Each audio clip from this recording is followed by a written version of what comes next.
আপুনি জানেনে মীন ৰাশিৰ মানুহে বেছি অনুভৱশীল হোৱাৰ বাবে কেতিয়াবা অজানিতেই এক্সট্ৰা মেৰিটেল এফেয়াৰৰ লগত জড়িত হৈ পৰে?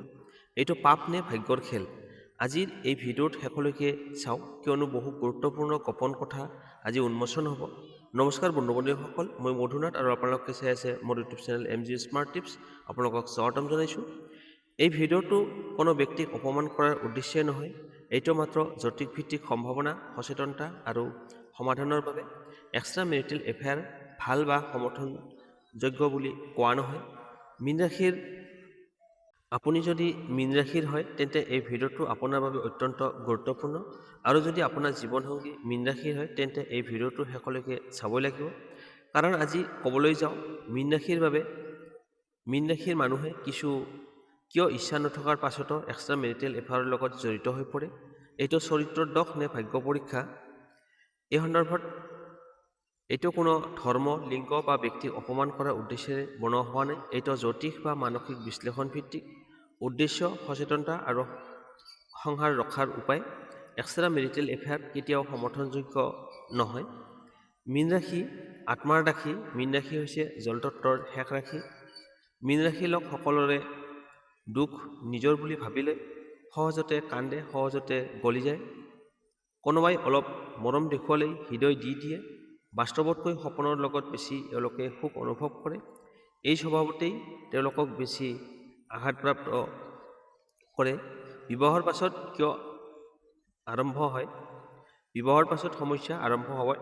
বিবাহৰ আগত মৰম, সময়, যত্ন সকলোবিলাক থাকে, কিন্তু বিবাহৰ পাছত দায়িত্ব বাঢ়ে, কথা বতৰাৰ অভাৱ হয়, বুজাবুজি কমে। মীন ৰাশিৰ মনত তেতিয়া প্ৰশ্ন উঠে, মোক এতিয়া কোনে বুজে?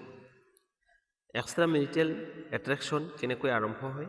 এক্সট্ৰা মেৰিটেল এফেয়াৰ মীন ৰাশিৰ ক্ষেত্ৰত হঠাতে নহয়, ইচ্ছাকৃতভাৱেও নহয়। ই আৰম্ভ হয় বন্ধুত্বৰ পৰা, সহানুভূতিৰ পৰা, দুখৰ কথা শ্বেয়াৰ কৰাৰ পৰা। লাহে লাহে কথাবোৰ গভীৰ হয়, অনুভৱৰ লগত জড়িত হৈ পৰে, সীমা পাৰ হয়। গোপন সংকেত। মীন ৰাশিৰ ব্যক্তিয়ে অতীতৰ কথা মনত পেলাই থাকে, হঠাতে নিস্তব্ধ হৈ যায়, নিজৰ ভিতৰত হেৰাই যায়, প্ৰাৰ্থনা কমি যায়, টোপনিৰ সমস্যা হয়। এইবোৰ মানসিক সংঘাতৰ লক্ষণ। কিছুমান স্পষ্ট সংকেত। মীন ৰাশিৰ এক্সট্ৰা মেৰিটেল এফেয়াৰ থাকিলে হঠাতে মোবাইল লুকুৱাই থোৱা, বেছি নিস্তব্ধ হৈ যোৱা, ঘৰলৈ মন নথকা, অহেতুক দগ ধৰিবলৈ লোৱা, অকলশৰে থাকিব বিচৰা। এইবোৰ সকলো নিশ্চিত প্ৰমাণ নহয়, কিন্তু সতৰ্কতাৰ সংকেত হ'ব পাৰে। মীন ৰাশিৰ মহিলা গভীৰ বিশ্লেষণ। মীন ৰাশিৰ মহিলা বেছি সহনশীল, কিন্তু এক সময়ত এওঁলোকে ভাঙি পৰে। মৰম নাপালে বাহিৰত মৰম বিচাৰে। বাহিৰৰ সম্পৰ্কটোত এওঁলোকে সুখ নহয়, কেৱল সান্তনাহে বিচাৰে। শেষত নিজকে দোষী বুলি অনুভৱ কৰে। মীন ৰাশিৰ পুৰুষ বাস্তৱ চিত্ৰ। মীন ৰাশিৰ পুৰুষ সাহসী নহয়, এওঁলোকে না ক'ব নোৱাৰে, প্ৰলোভনত সহজে পৰে, কিন্তু মনত ঘৰেই থাকে। এওঁলোকৰ মনত সদায় ঘৰৰ কথাই ভাবি থাকে। দুয়োফালৰ টানত মানসিকভাৱে বিধ্বস্ত হৈ পৰে। কৰ্মফল আৰু আধ্যাত্মিক ফল। জ্যোতিষ অনুসাৰে এইবোৰ আগৰ জন্মৰ কৰ্মফল। গুৰু দুৰ্বল থাকিলে নৈতিক শক্তি কমে, আৰু কেতু শক্তিশালী হ'লে মোহ বাঢ়ে, কিন্তু কৰ্ম শুদ্ধ হ'লে ভাগ্য শুধৰণি হয়। শক্তিশালী সমাধান। প্ৰতিদিনে 11 বাৰ ওম গুৰুৱে নমঃ এই মন্ত্ৰটো জপ কৰিব। বৃহস্পতিবাৰে ব্ৰত ৰাখিব আৰু হালধীয়া বস্ত্ৰ পৰিধান কৰিব। সংসাৰক প্ৰথম স্থান দিয়ক, সংসাৰৰ প্ৰতি দায়িত্ব লওক। গোপন কথা গোপনেই নাৰাখিব, কথা পাতি সেইটো আলোচনাৰ ভিত্তিত প্ৰকাশ কৰক।